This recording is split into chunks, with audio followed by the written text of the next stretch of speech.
me retirerai pas.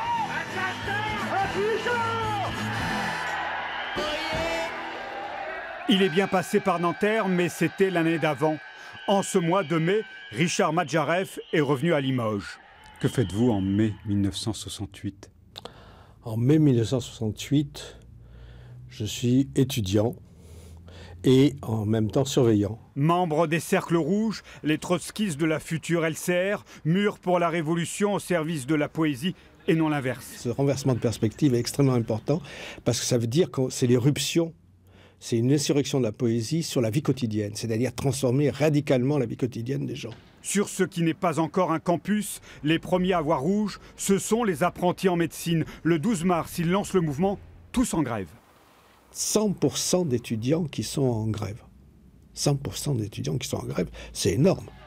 Et bientôt, avec les autres, ils occupent le pavé, les communistes en tête, les anarchistes en embuscade.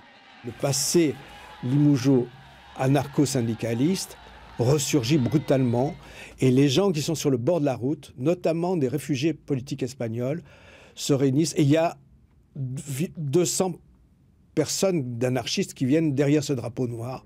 Ce sont des défilés joyeux, des rencontres indéfectibles. Le temps est aboli, mais c'est aussi l'occasion pour ces gauchistes de s'approcher des ouvriers, des postiers, des cheminots, d'appeler à la grève générale, de fantasmer sur le grand soir.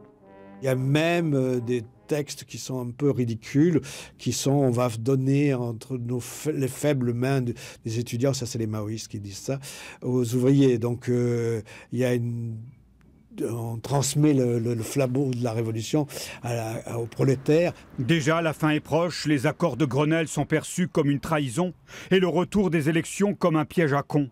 Mais 68 n'est plus qu'une insurrection sociale et poétique.